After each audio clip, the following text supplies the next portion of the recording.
Jennifer Grey and Patrick Swayze, a story of stardom, struggle, and legacy. Through it all, Jennifer Grey held back something personal.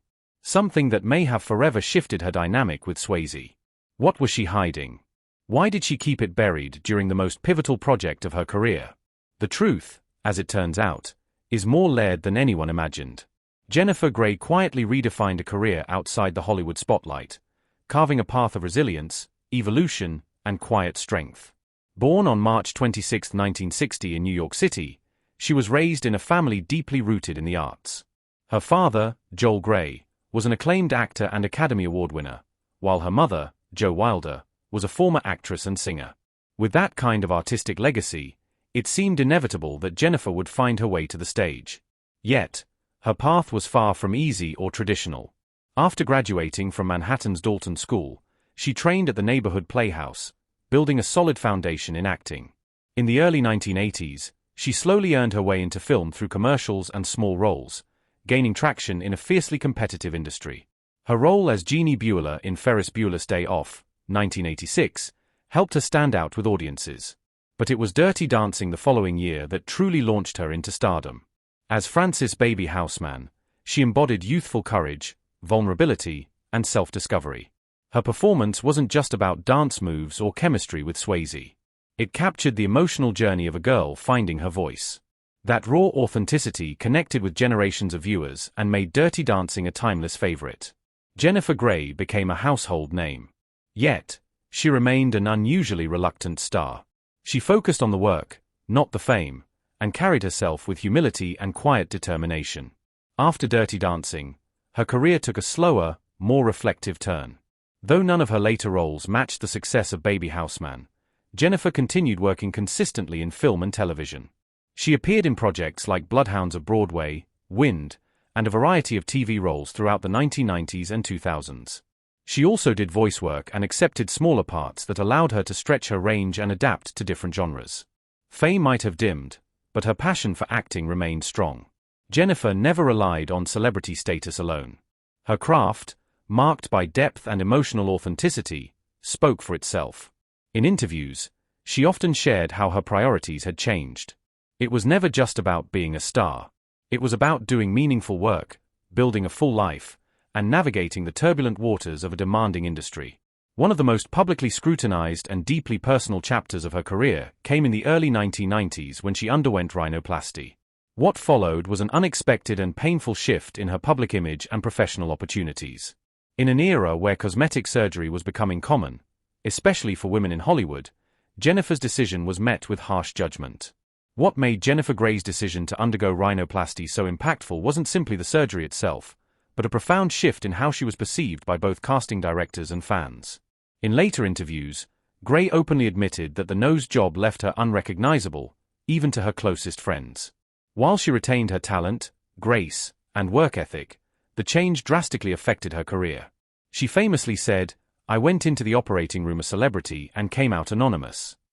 A quote that became a cautionary tale about the pressures on women in Hollywood to conform to narrow beauty standards. Her story underscored how tightly identity and recognition are often tied to physical appearance. Another deeply painful and life-altering event occurred just before Dirty Dancing's release in 1987. While vacationing in Ireland with then-boyfriend Matthew Broderick, her co-star from Ferris Bueller's Day Off, the two were involved in a tragic car accident that resulted in the deaths of two people in another vehicle. Though Grey was physically unharmed, the emotional trauma haunted her.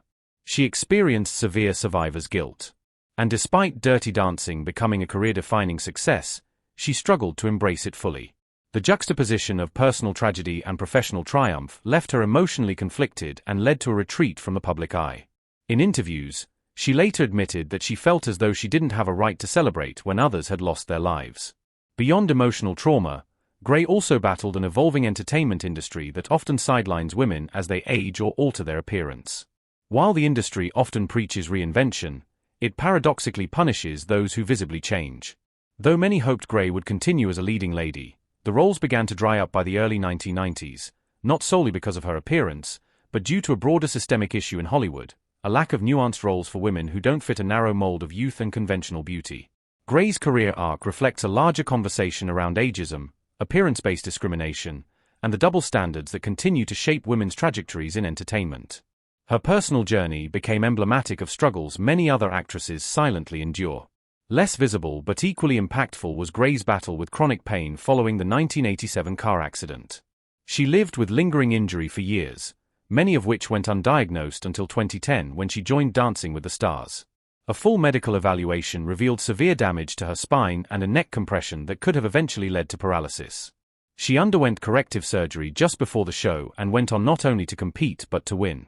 What audiences saw on stage was glamorous and graceful. But behind the scenes, it was a battle of physical endurance and mental resilience. Her victory was not just a public comeback. It was a deeply personal triumph over long-held pain and adversity. Jennifer Grey also faced a burden of typecasting. Though Dirty Dancing made her a global icon, it became a double-edged sword. She found herself boxed into a narrow category where producers and audiences could only see Baby and struggled to accept her in other roles. This is a challenge many actors face, being so closely associated with one character that it limits future opportunities. For Grey, the challenge was magnified by her changed appearance and the shifting priorities of Hollywood, making the fight for continued relevance even steeper. Still, she persevered, pursuing independent films, voice acting, and stage performances that allowed her to express herself without the limitations imposed by mainstream expectations. As Jennifer Grey's rise reached its iconic peak with Dirty Dancing, it became impossible to talk about her journey without also recognizing the magnetic presence of her co-star, Patrick Swayze. A commanding and complex figure with both physical power and emotional depth, Swayze was more than just a romantic lead. He was a multidimensional artist whose influence extended far beyond the silver screen. Born in Houston, Texas, in 1952, Patrick Swayze grew up in a family immersed in the arts. His mother, Patsy Swayze, was a highly respected choreographer and dance teacher. It was under her guidance that Patrick learned to merge athletic precision with artistic grace. He studied ballet seriously, attending prestigious institutions such as the Harkis and Joffrey Ballet Schools in New York City, developing a discipline that would shape the rest of his life. But Patrick Swayze was far more than just a dancer. He was also a high school football player, a trained martial artist, and someone uniquely capable of bridging the worlds of action, romance, and introspection. His breakout role in The Outsiders, 1983, introduced audiences to him as a brooding older brother figure. But it was Dirty Dancing in 1987 that catapulted him into international stardom. As Johnny Castle, Swayze delivered a performance that was physical, passionate, and emotionally rich. His chemistry with Jennifer Grey was electric, drawing millions into the story of a working-class dance instructor and an upper-class girl challenging the odds. Though it began as a modest film with little studio faith, Dirty Dancing became a cultural phenomenon. Swayze's now iconic dance scenes and his original song She's Like the Wind solidified his place as a rare kind of artist, both tough and tender. Following Dirty Dancing, Swayze proved he was no one-hit wonder. In Roadhouse, 1989, he played Dalton, a philosophical bouncer with a moral code. Then came Ghost, 1990, opposite Demi Moore, a supernatural love story that became another cultural milestone. His portrayal of a man who continues to love and protect from beyond the grave captivated audiences worldwide. The pottery scene, set to Unchained Melody, became one of cinema's most iconic moments, showcasing his ability to bring both strength and vulnerability to his roles. He continued to challenge himself in Point Break, 1991, where he played Body, a surfing, thrill-seeking bank robber who was as reflective as he was dangerous. He brought a zen-like depth to the role, turning a potential villain into a strangely charismatic figure.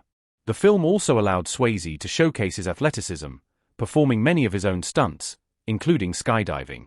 In City of Joy, 1992, he stepped into a deeply dramatic role as a disillusioned American surgeon in India, further proving his commitment to emotionally layered storytelling, even if it meant stepping away from the commercial spotlight. Yet behind this impressive portfolio lay a man shaped by both childhood trauma and relentless professional pressure. Patrick's relationship with his mother, though pivotal to his development, was marked by emotional pain. His wife, Lisa Nemi, later revealed that Patsy Swayze had been physically abusive during his childhood. Though she helped mold his artistic path, the harsh discipline inflicted deep psychological scars. It wasn't until his father intervened on Patrick's 18th birthday that the abuse reportedly ended, but the emotional damage lingered. This early trauma likely fed into Patrick's lifelong struggle with vulnerability and identity. While the world saw him as a masculine